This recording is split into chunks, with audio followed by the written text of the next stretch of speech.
오늘 우리에게 주시는 말씀은 용서에 관한 말씀입니다. 고린도후서 2장 5절부터 11절까지 말씀을 본문으로 용서, 겨울을 지나 봄을 맞는 즐거움이라는 제목으로 말씀을 나누려고 합니다. 지난주에 우리가 용서에 대해서, 용서와 회개로 이루는 하모니에 대해서 말씀을 나눴고요. 지난주에는 요셉 이야기를 좀 읽었습니다. 구약에 어쩌면 아주 그렇게 긴 용서의 이야기가 없을 만큼 요셉의 이야기가 우리에게 용서에 대해서 알려줬는데요.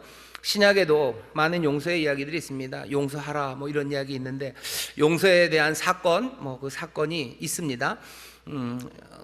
제일 유명한 건 누가복음에 나오는 그 여인의 이야기입니다. 예수님 앞에 나와서 그 발을 눈물로 적시고 머리카락으로 그 발을 닦았던 그 여인의 이야기가 있어요. 하지만 그건 예수님이 너무 있을 때라 너무 좀 좋은 시간이고요. 아마 교회 시대, 우리처럼 교회 시대에 살고 있는 사람들, 그 사람들이 어떻게 용서하고 살았는지에 대한 말씀은 우리가 오늘 읽은 고린도후서 여기 2장 이 본문에 있습니다. 오늘은 그래서 용서에 대해서 좀 더 얘기를 해보려고 합니다. 하나님이 우리를 용서하시고 또 우리가 하나님 닮는 사람들 되게 하시려고 우리에게 용서하라는 말씀을 하시는데, 그러니 우리가 용서를 배우려면 아무래도 하나님의 용서를 배워야 합니다. 세상 사람들도 용서해요. 아니면 용서하지 않기도 합니다. 그러면서 용서에 대해서 이런 저런 생각들을 우리에게 알려주는데, 우리가 세상이 말하는 용서도 잘 귀 기울여 드려야 되겠지만 어쩌면 하나님, 우리 아버지의 용서가 어떤 건지 그것을 먼저 보는 게 우리에게 유익할 겁니다. 오늘 용서에 대해서 하나님이 어떻게 하시는지 몇 가지를 좀 말씀드릴 겁니다. 하나님의 용서는 먼저 기억하셔야 돼요. 하나님의 심판을 막지 않으십니다. 하나님이 용서하셔요. 하나님이 용서하시는 하나님이에요. 하지만 그렇다고 해서 하나님이 심판을 안 하시는 건 아닙니다. 하나님이 자기 자신을 드러내시는 곳이 있어요. 적어도 출애굽기 처음 시작해 보면 하나님이 모세 앞에 나오셔서요, 모세가 누군지 모세에게 자기 자신을 알리십니다. 그때 나는 여호와 스스로 있는 자다라고 말씀을 하셔요. 그 말씀도 굉장한 계시지만 그 말씀을 이해하는 건 쉽지 않습니다. 조금 더 지나서 신의 산에서요, 하나님이 자기 자신의 이름을 알려주셔요. 그 이름이 굉장히 깁니다. 출애굽기 보시면 그 이름이 있는데요, 거의 김수한무 이 정도 식으로 나옵니다. 하나님이 말씀하시는 자기의 이름이에요. 이렇게 이름을 반포하십니다. 출애굽기 34장 5절부터입니다. 여호와께서 구름 가운데 강림하사 그와 함께 거기 서서 여호와의 이름을 반포하실세. 여호와 하나님이 자기의 이름을 알려주셔요. 이름은 이렇게 됩니다. 6절입니다. 여호와께서 그의 앞으로 지나시며 반포하시되 여호와로라 여호와로라, 자비롭고 은혜롭고 노하기를 더디하고 인자와 진실이 많은 하나님이로라. 인자를 천대까지 베풀며 악과 과실과 죄를 용서하나 형벌 받을 자는 견탄코 면죄하지 않고 아비의 악을 자여손 3, 4대까지 보응하리라. 이름치고는 굉장히 길죠. 이게 여호와의 이름입니다. 자기의 이름을 그렇게 반포하셔요. 두 가지입니다. 하나는 용서하셔요. 자비로우신 분이십니다. 하나님이 용서하신다고, 여호와는 용서하신다. 또 뭐라 그러셔요? 여호와는 그 죄에 대해서 보응하신다라고 말씀하셔요. 여호와의 이름은 그 두 가지로 되어 있습니다. 그게 출애굽기에서 알려주시는 긴 이름입니다. 하나님이 용서하셔요. 하지만 심판하십니다. 용서하시는 하나님이라고 해서 심판하지 않는 건 아닙니다. 우리는 이 사실을 받아들이기 어려울지 몰라도요, 모세는 이 말을 금방 알아들은 사람입니다. 민수기 13장 14장 보면요, 이스라엘이 하나님께 어마어마한 죄를 짓습니다. 하나님이 주신 약속의 땅, 그 땅 앞에 서서요, 정탐꾼을 보내고 12명의 정탐꾼이 갖고 와서 한 그 보고 앞에 이스라엘이 하나님 앞에 죄를 져요.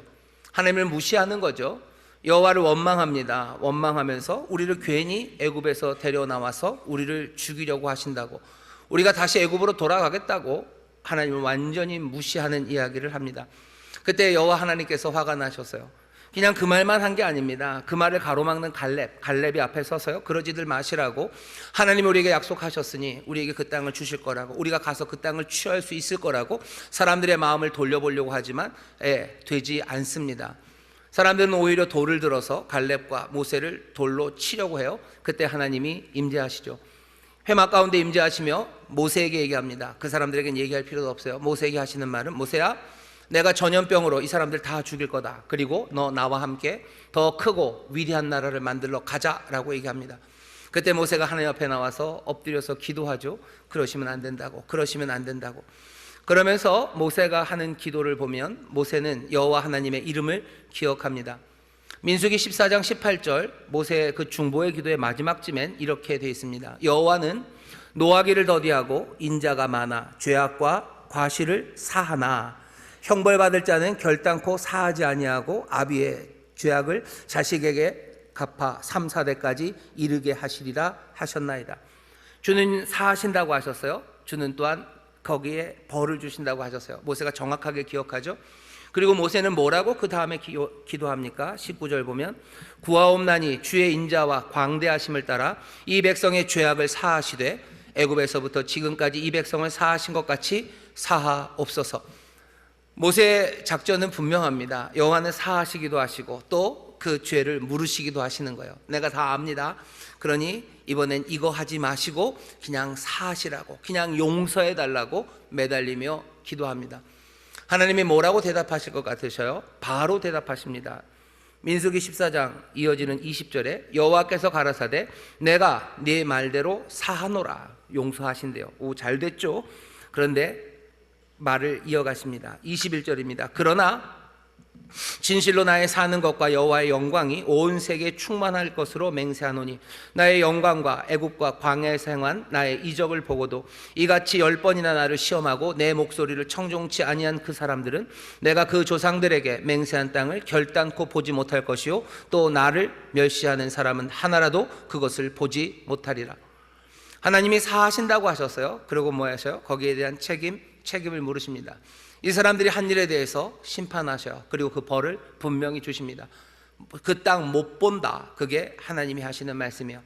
하나님이 용서하십니까? 용서하십니다. 하지만 심판을 막으십니까? 그렇지는 않으십니다.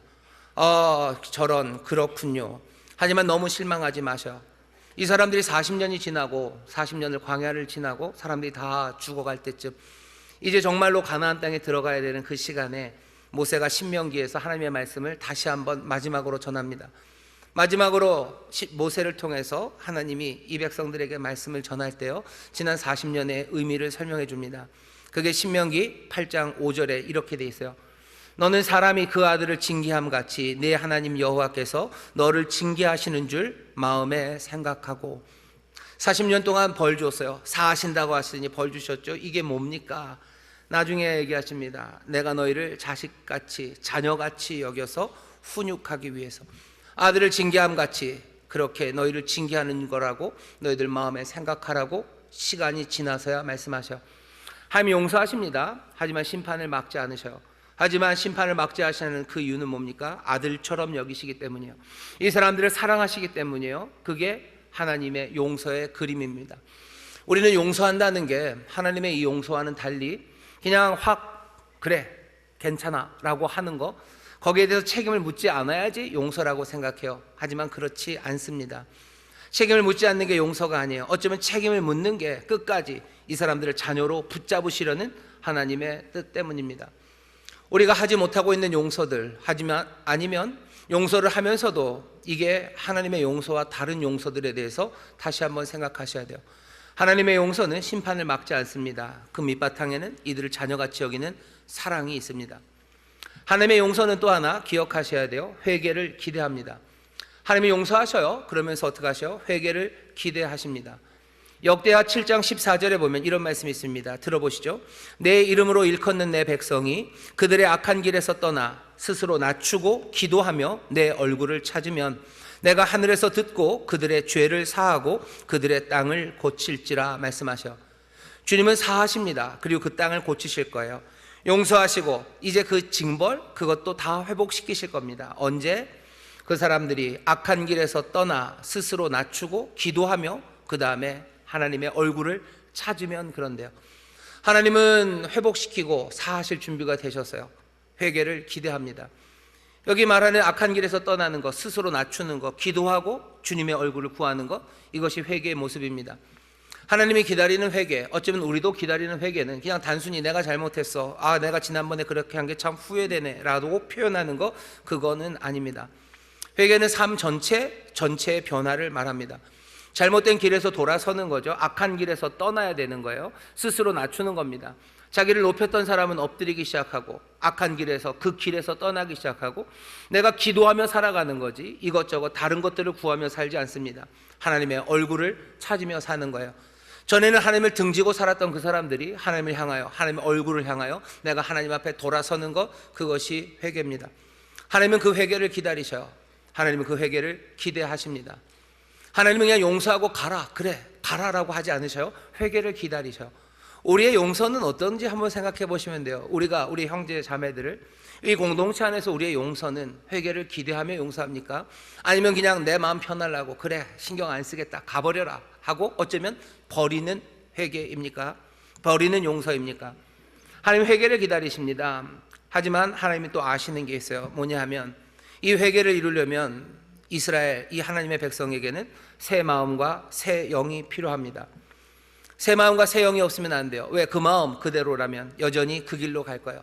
하지만 마음이 바뀌고 생각이 바뀌어야 돌아서겠죠. 새 마음, 새 영이 필요한 걸 하나님이 아십니다. 또 하나님이 아시는 것 하나는 새 마음과 새 영이 필요하고 어서 돌아와야 한다는 걸 알아요. 왜? 죽기 때문입니다. 그렇게 많은 시간이 있는 건 아니에요. 그렇게 많은 시간이 있는 건 아닙니다. 에스겔서 18장 31절에 보면 하나님이 이렇게 말씀하셔요. 너희는 범한 모든 죄악을 버리고 마음과 영을 새롭게 할지어다. 이스라엘 족속아 어찌하여 죽고자 하느냐. 돌아서지 않으면 죽습니다. 그게 하나님이 하시는 말씀이에요. 하나님의 용서는 회개를 기대하고 계셔요. 아주 간절히 기대하십니다. 어서 돌아와야 돼요. 이어지는 에스겔서 18장 32절에 보면 하나님이 계속해서 말씀하셔요. 나 주 여호와가 말하노라. 죽는 자는 죽는 것 그것을 내가 기뻐하지 아니하노니 너희는 스스로 돌이키고 살지어다. 하나님은 우리가 살기를 원하셔요. 왜 그렇습니까? 자녀처럼 여기시기 때문이요. 하나님 우리를 사랑하시기 때문이요. 하나님은 왜 우리의 회개를 바라십니까? 우리가 죽지 않고 살기를 원하시는 거예요. 왜 그렇게 회개하라고 계속해서 급박하게 부르짖으십니까? 안 그러면 우리가 죽기 때문이요. 그냥 놔둬도 그냥 잘 살 거면 뭐 그렇게 회개를 기대하실 일이 없어요. 하지만 하나님은 회개를 기대하십니다. 이 사람들이 새 마음과 그리고 새 영으로 하나님 앞에 돌아오기를, 스스로 겸비하기를, 그 악한 길에서 떠나기를, 기도하며 살기를, 하나님만 바라보기를, 그 삶이 전혀 바뀌어서 돌아오기를 하나님이 기다리셔. 하나님의 용서는 회개를 기대하십니다. 하나님의 용서는 또 뭐예요? 화합, 그리고 화해, 그리고 화목, 이 복된 삶, 그것을 이루기를 원하셔요. 그 길을 여시기를 원하십니다. 마음과 정신이 변화되어서 그렇게 하나님 앞에 돌아오기 시작하면 하나님은 얼마든지 더 풍성하고 더 깊고 그리고 많은 열매들을 맺는 그 삶을 주시려는 하나님이십니다. 하나님은 용서하시며 그 날을 기다리고 계셔요. 하나님이 용서하시는 하나님입니까? 예, 용서하시는 하나님입니다. 하나님은 어떻게 용서하십니까? 심판을 막지 않으십니다. 하나님은 회개를 기다리십니다. 하나님은 그 용서를 통해서 화해를 이루고 정말로 풍성한 삶을 우리에게 주시기를 원하셔요. 우리의 용서, 어쩌면 하나님을 닮은 용서가 되어야 된다면 여러분들 좀 생각을 하셔. 내가 사랑하는 사람들을 나는 어떻게 용서합니까? 내 형제들을 어떻게 용서합니까? 우리의 용서는 하나님의 용서를 닮았습니까? 아무리 생각해도 하나님의 용서처럼 하기가 어렵죠. 왜 어렵습니까? 하나님도 그 용서를 하기가 어려우시기 때문이요. 하나님이 그 용서하시려고 하지만 그 일이 잘 이루어지지 않습니다. 어떻게 그 일이 이루어집니까? 대답은 하나님의 아들이신 예수 그리스도 이 땅에 오신 그분을 통해서 이 용서 그리고 이 화해가 이루어집니다. 예수님이 오셔서 어떻게 용서하시는지 보세요. 용서에 대한 행동들, 도대체 용서가 어떻게 이루어지는지 예수님이 하시는 일들을 보십시오. 예수님은 이 땅에 오셔서 용서를 이루시려고 하시는데요. 어떻게 하십니까? 죄인들을 부르셔서요. 그냥 단박에 용서하러 오지 않으셨어요. 예수님이 이 땅에 오실 때 하늘에서 구름 타고 훅 내려오시면 되죠. 하늘 위에서 그냥 외치시면 돼요. 얘들아 그러고 하나님은 너희들 용서하기 원하신다. 에라 모르겠다. 내가 너희들 다 용서한다 라고 하면 될 텐데 예수님 그렇게 용서하지 않으십니다. 이 삶에 망가진 사람들이 있어요. 예수님이 누가복음 5장에서 그렇게 얘기하시죠. 의원은 병자들을 위해서 온 거예요. 성한 사람을 위해서 온 게 아닙니다. 예수님이 이 땅에 죄로 말미암아 용서받지 못해서 여전히 심판 가운데 망가진 삶들이 있음을 알아요.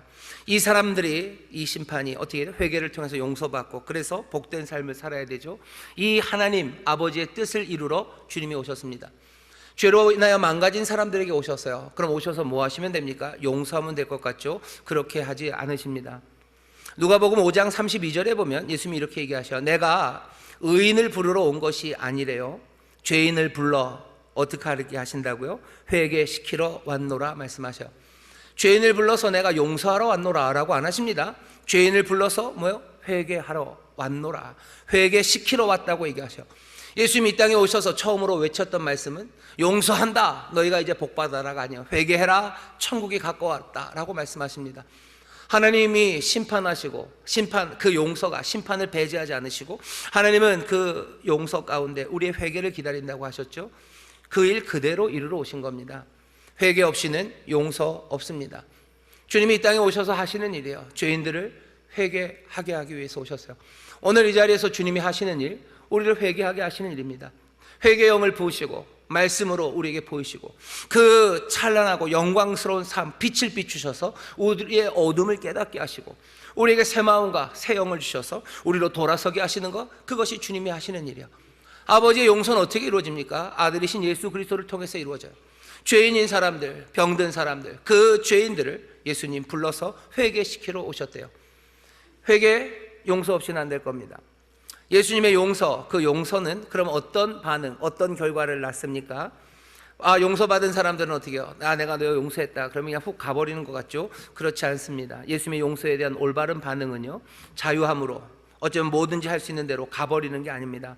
그 용서에 대한 반응은 사랑입니다. 누가복음 7장 36절부터 50절까지 보면 어쩌면 아름다운 이야기 하나가 있습니다. 예수님이 식사를 하러 가셨어요. 바리새인 중에 시몬이라는 사람이 예수님을 식사에 초대했고요, 예수님이 거기서 식사를 하시는데 어떤 여인 하나가 그 자리에 옵니다. 그 여인은 그냥 죄인이에요. 죄인이라고 불려진 여인입니다. 모든 사람이, 그 동네 사람들은 다 그 여자가 죄인인 줄 알아요. 도대체 무슨 죄를 지었길래 모든 사람이 아는 죄인이 되었는지는 모릅니다. 여러분들 궁금하십니까? 궁금해도 알 수가 없습니다. 이건 안 알려줌이에요. 무슨 죄를 지었는지를 말할 필요가 없는 거예요. 지금 여기서 예수님이 하시는 일, 누가를 통해서 우리에게 전하려는, 이 사람이 무슨 죄를 지었는지 그거 묻지 말아라요. 왜? 우리 모두가 다 죄인이기 때문이에요. 이 여자는 예수님 앞에 나옵니다. 바리새인 시몬은 예수님 발 닦을 물도 하나 안 대접했어요. 하지만 이 여인은 예수님 조용히 그 뒤를 따라 들어와요. 이 여인이 가지 말아야 될 곳이 몇 군데가 있었겠죠. 그 중에 하나가 바리새인 집, 시몬 이 사람의 집입니다.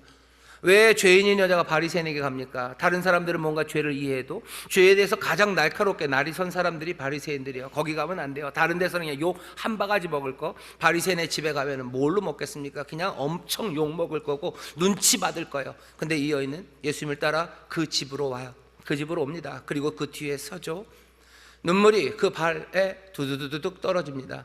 눈물이 발을 적신대요. 남자들은 잘 안 웁니다. 나이가 들면 좀 운다고 하는데 전 잘 안 울어요. 안 울고 뭐 눈물이 나도 여기 그냥 찔끔 요 정도입니다. 하지만 어떤 여자분들 보면 막 눈물이 두두두두두두 떨어지죠. 눈물이 그렇게 두두두두 떨어지는 거예요. 그러니 발을 적시죠.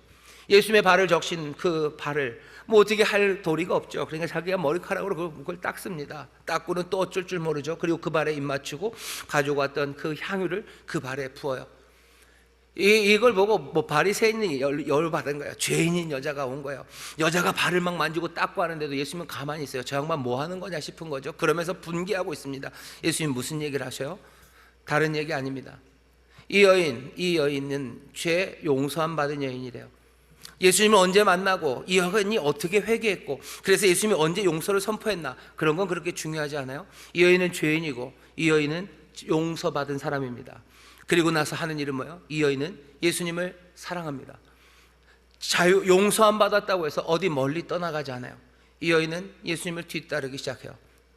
이 용서가 사람을 어디로 보내는 게 아니에요. 그냥 끌어당기는 거죠. 사랑입니다. 애정입니다. 하나님이 우리를 용서하셔서 우리를 어디로 보내고 싶은 게 아니에요. 어쩌면 사랑이 없다면 길에 용서한다 그냥 가라 라고 할 거예요. 같이 있을 마음이 없으면 그냥 회개하고 뭐 아무것도 없어도 그래 됐다 가라 라고 할 거예요. 하지만 예수님이 이 여인을 용서하는 그 용서는 그런 용서가 아니었죠. 그러니 그 결과도 어떻습니까? 사랑을 낳습니다. 예수님의 용서는 사랑을 낳아요. 예수님께서 또한 용서에 대해서 직접 가르치시죠. 지난주에 읽었던 말씀입니다. 누가복음 17장이에요. 누가복음 17장 말씀 보면 예수님이 용서에 대해서 분명하게 가르치시는 말씀이 있습니다. 17장 3절부터 제가 읽겠습니다. 너희는 스스로 조심하라. 만일 내 형제가 죄를 범하거든 경계하고 회개하거든 용서하라 라고 말씀하셔요. 용서받은 사람, 어쩌면 그 사랑으로 예수님에게 온 사람에게 예수님이 하시는 말씀은 너희도 용서하라죠. 용서받은 자는 용서하라고 얘기하십니다. 그게 용서에 대해서 주님이 우리에게 가르치시는 바예요.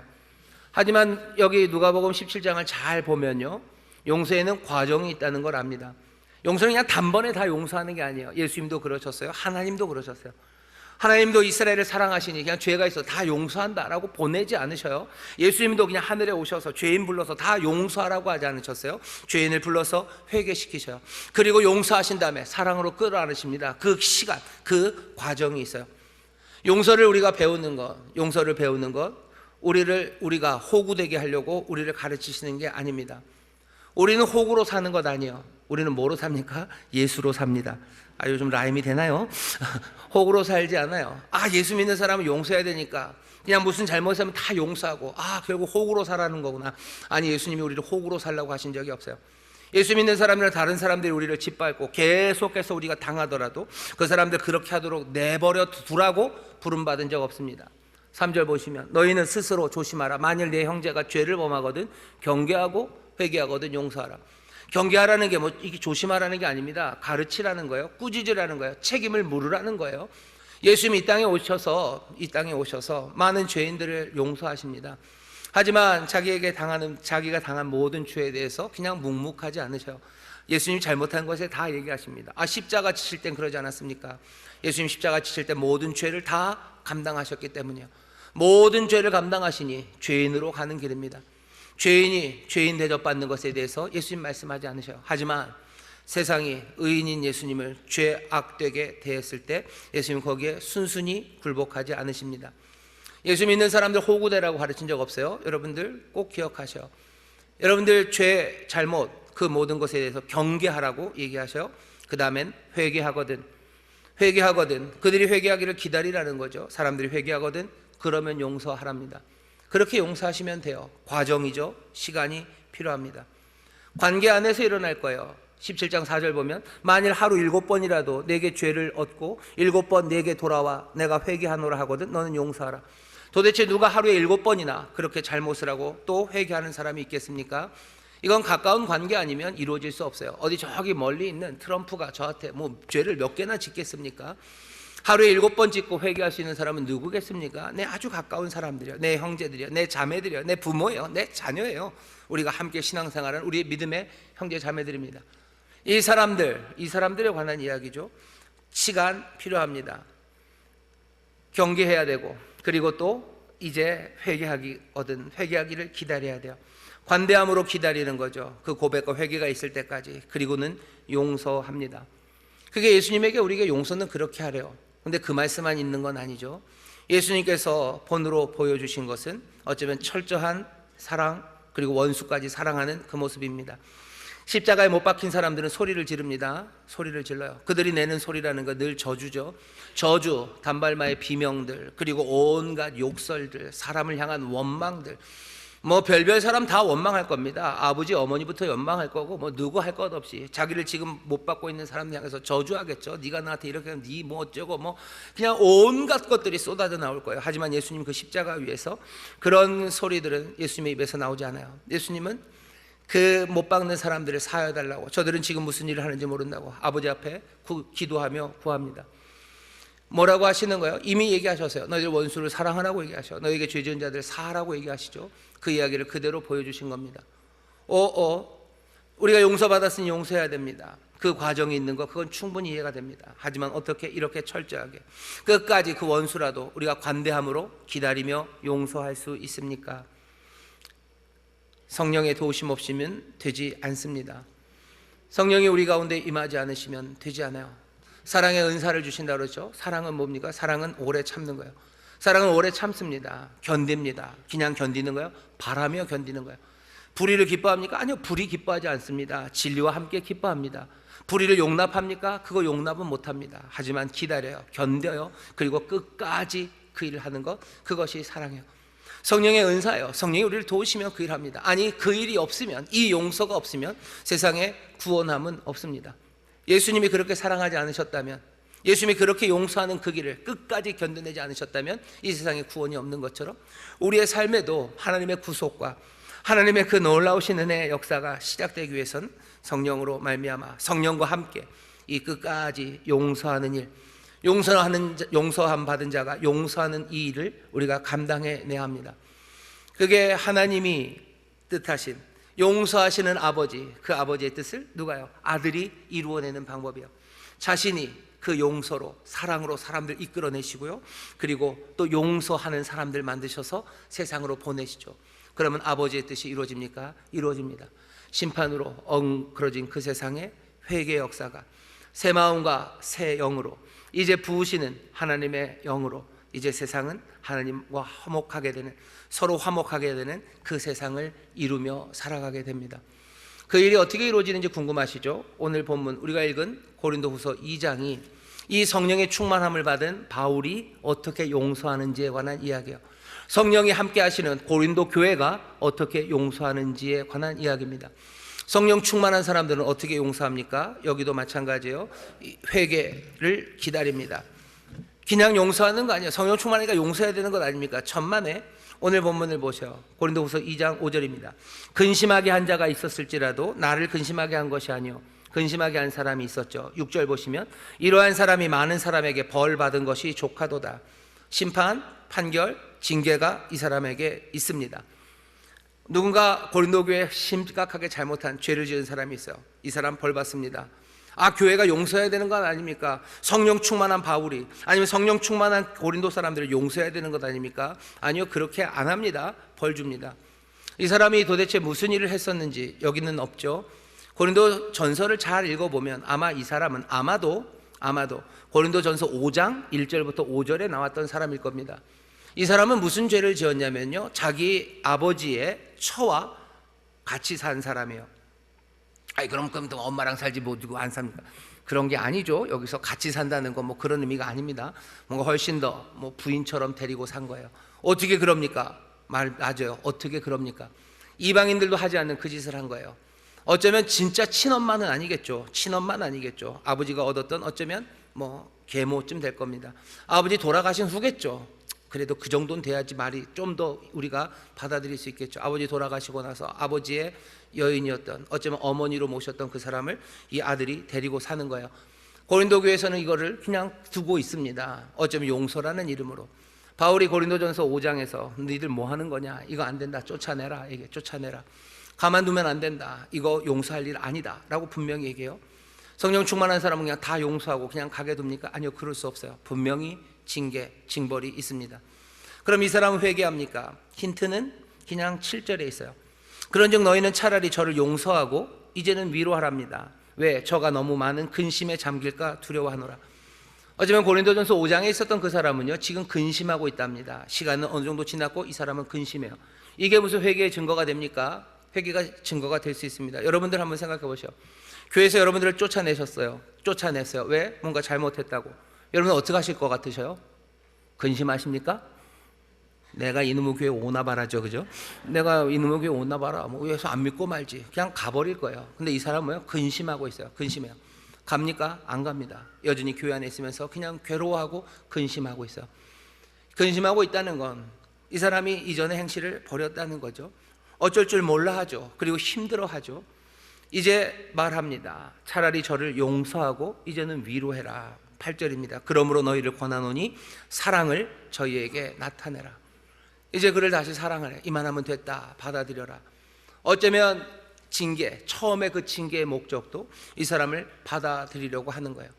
어떻게 그럴 수 있습니까? 우리가 잘나고 긍휼이 많아서가 아니에요. 10절 보시면 너희가 무슨 일이든지 네게 용서하면 나도 그리하고 내가 만일 용서한 일이 있으면 용서한 그것은, 용서는 어떻게 이루어진 거예요?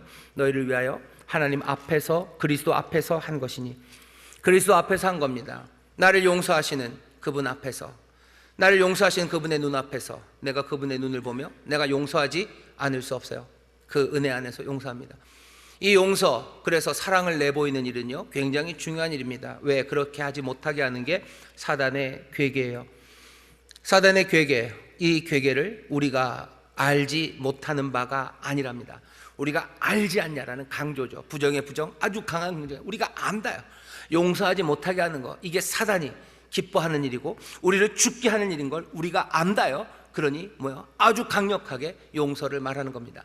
강력하게 회개할 수 있도록 심판을 말하더니 이제는 강력하게 용서하라고 얘기합니다. 그래야 사랑으로 그 사람들을 품을 수 있답니다. 고린도후서 2장에 나오는 이 용서의 모습은 하나님의 용서, 그리고 예수님께서 우리에게 보이시고 또 우리에게 명하신 바 그 맥락 안에 그대로 들어갑니다. 오늘 이 말씀들을 보면서 우리가 생각해야 될 것은 우리의 용서의 목적입니다. 용서는 그 화해가 목적이 되어야 됩니다. 화해가 목적이 된다면 용서는 죄를 봐주는 게 아니에요. 죄를 봐주지 않습니다. 죄인을 떠나보내는 게 아니에요. 우리는 용서하면 그냥 봐준다고 그러는 거죠. 봐주는 거, 렛고 그냥 가게 두는 거예요. 네가 책임질 일이 있지만, 네가 부적절한 일을 해서 네가 책임질 일이 있지만 난 널 용서한다, 그러니 너 가도 된다 라고 내보내주는 거, 그게 용서인 것처럼 생각해요. 하지만 하나님의 용서는 그렇지 않아요. 하나님의 용서, 아까 생각나요? 용서하십니다. 하지만 심판하십니다. 자녀처럼 훈계하기 위해서요. 회개를 바라십니다. 그 마음과 생각, 그것이 바꿔서 주님 앞에 다시 돌아오기를 기다리시는 거예요. 그렇게 돌아온 사람들에게 하나님 얼마든지 화목, 그리고 하나님의 생명을 주실 준비가 되어 있어요. 용서의 목적은 뭡니까? 용서하시는 하나님은 우리와 화목하기를 원하시는 하나님이셔. 우리가 용서에 대해서 그려지는 그림은 어쩌면 그냥 훈방 좋지 않은 판사의 그림이 아닙니다. 그냥 너 잘못했지만 있지만 이번만 봐준다, 훈방 가버려, 가도 돼 라고 보내주는 것, 우린 용서를 그렇게 생각해요. 세상에 그런 용서도 필요합니다. 하지만 우리의 아버지 하나님이 우리를 향한 용서, 또 정말로 예수 그리스도 하나님의 아들께서 아버지의 뜻을 이루기 위한 용서, 그 용서는 그런 그림은 아니에요. 그러니 우리도 뭔가 우리에게 잘못한 사람을 훈방 조치해서 내보내는, 잘못했지만 괜찮아 가 라고 보내주는 그 그림 아닙니다. 우리가 용서받을 때도 마찬가지야. 하나님이 우리를 그렇게 용서하셔서 내보낸 거 아닙니다. 그렇게 내보내진 사람이라면 그냥 세상에 나가서 이제는 즐겁게 살면 돼요. 와, 용서받으니 즐겁게 산다. 용서, 그만큼 좋은 용서가 아닙니다. 그냥 그것만 해도 좋은데요. 아니, 좀 더 들어보세요. 우리가 이 말씀 가운데 하나님의 용서, 예수님의 용서, 우리에게 명하신 그 용서의 그림을 잘 보면요, 우리를 용서하시는 그분, 그 하나님은 우리 훈방 좋지 않은 판사가 아니에요. 우리를 용서하시는 그 하나님의 모습이 어쩌면 아름답게 그려지는 것은 자기 자녀를 돌보는 아버지의 비유입니다. 누가복음 15장에 보면 탕자의 비유가 나와요. 아들이 아버지한테 잘못했습니다. 죄를 지었죠. 아버지는 용서하십니까? 예, 용서하십니다. 용서하셨으니까 다리 몽둥이를 안 부러뜨려 놓으셨죠. 용서하셨으니 그냥 어떻게 호적에서 안 파셨죠. 용서하셔요. 하지만 심판하십니까? 심판하십니다. 어떻게 심판하셔요? 그냥 가게 내버려 두신 거예요. 이 아들이 그 돈 들고 가면 인생이 어떻게 될지 아버지는 모릅니까? 뻔히 압니다. 그냥 불 보듯이 뻔합니다. 그런데도 보내는 거죠. 그 심판, 그 자리로 간 거예요. 하나님이 우리의 죄를 심판하실 때 꼭 우리의 다리를 이 잡듯이 땡땡땡땡 부러뜨리시면서 하시는 건 아니에요. 그냥 내버려 둬도 그냥 심판의 자리로 갑니다. 여기 심판에 봤던 그 사람, 그 작은 아들이 어떻게 하죠? 회개하는 거예요. 마음이 돌이킨 거예요. 그냥 고생하다 돌이켜줬어요. 내가 이제 아버지께로 향합니다. 아버지를 떠나 등 돌렸던 그 아들이 그냥 만신창이가 되었어요. 아버지를 향하기 시작해요. 내가 가던 길을 떠나 스스로 겸비하여 내가 기도하며 내가 아버지께로 내가 돌아오기 시작하는 거예요. 자, 이제 용서는 어떻게 이루어집니까? 아버지는 누가복음 15장 20절입니다. 아직 상고가 먼데 서로 거리가 멀어요. 아버지가 그를 보고 측은히 여겨 달려가 목을 안고 입을 맞춥니다. 내가 너 용서한다, 그러니 이제 너 알아서 잘 가도 된다 라고 하지 않으셔요. 목을 안으셔요. 그리고 입을 맞춥니다. 목을 끌어안는다는 건 뭐죠? 안 보내겠다는 거예요. 안 보내는 거예요. 목을 끌어안고 입을 맞추십니다. 사랑은, 하나님의 용서는 우리를 자유롭게 보내려는 게 아니에요. 그냥 끌어안으시려는 거야. 목을 안으시려는 거야. 우리에게 입 맞추기 위해서 용서하시는 겁니다. 하나님이 우리를 용서하셔요. 우리를 용서하시는 게 그냥 하나님의 생명책이라는 그 두꺼운 책에다가 네 이름 하나 써줄게, 너 나중에 잘 놀다가 그냥 와라, 그래 나중에 들어오면 여기 네 이름 있다고 얘기하고 들어오면 돼 라고 하시는 게 아닙니다. 여기 이 용서는요, 정말로 아들을 걱정하는, 사랑으로 걱정하고 긍휼히 여기시는 아버지의 그 눈에서 흐르는 기쁨의 눈물, 그 눈물과 뒤범벅이 된 아버지의 입맞춤입니다. 그게 용서예요. 우리의 목을 끌어안으시고 우리에게 입맞추십니다. 용서는 그렇게 그려져요. 그러니 판사에게 훈방 조치받고 나간 사람일 수 없어요. 아버지에게 그렇게 아버지가 나를 끌어안고 내 목을 안고 내게 입맞추기 시작하면 내 삶은 아까 누가복음 7장에 그 여인처럼 되는 거예요. 그 발에 눈물이, 그리고 내 머리카락, 아니 무엇이라도 그 앞에 사랑하는 사람, 아버지를 사랑합니다. 내가 주님을 사랑합니다. 잃어버렸던 자, 그 사람들이 다시 되찾아지는 것, 그것이 용서입니다. 용서는 화목을 위한 거예요. 하나님은 그렇게 용서하셨어요. 그리고 우리에게도 그렇게 용서하시기를 원하셔요. 이 그림이 잘 안 이루어집니다. 이 그림이 잘 안 이루어져요. 먼저는 어디에서 이루어지겠습니까? 성령으로 충만한 그 공동체 안에서 이루어지는 거예요. 믿음의 가정 안에서, 여기 이곳에서 그 용서함을 받은 사람들이 예수님 말씀하신 것처럼 어떻게 하셔요? 너희 스스로 조심해라. 너희 형제가 너에게 범죄하거든 어떻게 하려? 너 경계하고, 그리고 회개하거든 너 용서해라. 하루에 너에게 7번 죄를 얻고 다시 또 7번 와서 너희가 회개했다고 말하거든 너 용서해라 라고 말씀하셔요. 용서, 어쩌면 겨울을 지나서 봄을 맞는 즐거움입니다. 사람들이 용서하지 못하는 이유가 많아요. 용서하지 못하고 원망하고 미움으로 삽니다. 원망하는 거죠. 원망은 저 사람 죽기를 바라는 거예요. 저 사람이 죽기를 바라면서 내가 죽어가는 거, 그게 원망입니다. 미움은 뭡니까? 그냥 암흑이에요. 그건 어둠에 살아가는 거예요. 암흑과 어둠, 그리고 그 원망의 슬픔에서 용서하기 시작하면 그때부터 봄이 시작됩니다. 어둠에서 빛으로 나오는 거예요. 꽁꽁 얼었던 것들이 이제 움직이기 시작하는 거예요. 끌어안기 시작하고 새 소망과 즐거움으로 나아가기 시작하는 겁니다. 우리가 하나님의 긍휼, 그 자비하심과 그 용서를 받아서 이제 다른 이들을 용서하기 시작하면 하나님의 그 빛과 그 따스함이 우리의 삶에, 그리고 그들의 삶에 비춰지기 시작합니다. 용서하는 사람들이 가는 곳마다 어둠이 물러가고 빛이 비춰지기 시작해요. 용서하는 사람들, 그 사람들이 가는 곳마다 얼었던 것들이 풀려지기 시작합니다. 겨울을 지나 봄을 맞는 즐거움, 그 즐거움을 누리시기를 주의 이름으로 축원합니다. 내일이 입춘입니다. 내일부터 날씨가 추워진대요. 큰일 났죠? 춘내 불사춘 그러나요? 김종필 그 옛날 그분이 하셨다는데 봄이 왔지만 봄 같지 않다 이런 얘기를 하는데 아마 날씨 때문에 봄 같지 않을 거예요. 하지만 정말로 우리의 인생에 하나님께서 봄을 가져다 주시고 생명의 풍성한 열매, 새싹이 나는 삶을 주신다고 하셨는데도 불구하고, 우리에게 봄이 왔는데도 불구하고 여전히 겨울인 이유는 왜 그렇습니까? 우리가 이 용서를 누리지 못하고 이 용서를 행하지 못하기 때문입니다. 겨울을 지나 봄을 맞는 즐거움은 이 용서에서 이루어져요. 오늘 여기 우리가 떡과 잔 앞에 있습니다. 우리를 위해서 흘리신 귀하신 보혈이요, 우리를 위해서 찢기신 살입니다. 이 모든 것들이 우리에게 얘기하는 바는 뭐예요? 여기 용서하시는 은혜죠. 이 떡을 먹고 이 잔을 마시는 사람들은 이전과 다른 삶을 삽니다. 어떤 삶입니까? 아버지에게 목이 안긴 삶이요, 아버지의 그 눈물과 함께하는 그 입맞춤이 있는 삶이에요. 우리 아버지가 내 목을 안으시고 내게 그렇게 입맞추시면 내 인생에 두려울 게 있습니까? 두려울 게 있습니까? 누가 우리를 대적합니까? 하나님의 사랑 안에 있는 우리가 무엇을 두려워합니까? 누가 우리를 대적합니까? 그 입맞춤 안에서, 그 씻기심과 그 가락지와 그 잔치 안에서 우리가 슬퍼하고 염려할 일이 있겠습니까? 오늘 이 성찬에 참여하시며 여러분들 그 입맞춤을, 그 용서를, 그 사랑을 여러분들 누리기 시작하셔요. 오늘 이 성찬에 참여한 사람들은 이전과 같이 살 수 없습니다. 그렇게 돌아와 아버지에게 안긴 아들은 이전과 같이 살 수 없습니다. 오늘 이 성찬에 참여하시며 다시 한번 정말로 이 얼어붙은 겨울에서 봄을 맞이하는 즐거움을 누리기 시작하시고, 여러분들이 가는 곳마다 봄을 만들어 가시기를 주의 이름으로 축원합니다. 여기서 봄을 맞으셔요. 그리고 가는 곳마다 봄을 만들어 가십시오. 용서하고 또 용서받고 하며 세상에 있는 모든 얼어붙은 것들을 녹이기 시작하시고, 슬픔에 있는 사람들을 기쁨으로 일으켜 세워 가십시오.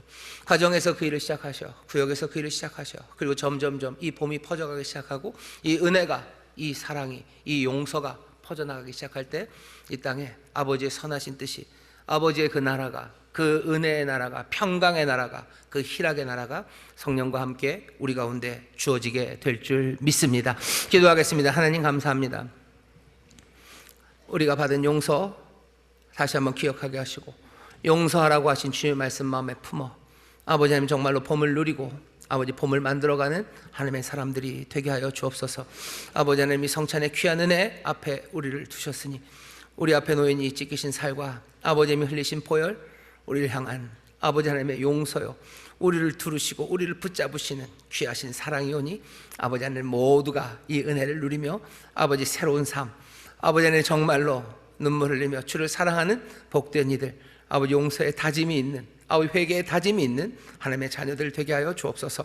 감사드리며 예수님 이름으로 축복하며 기도하옵나이다. 아멘.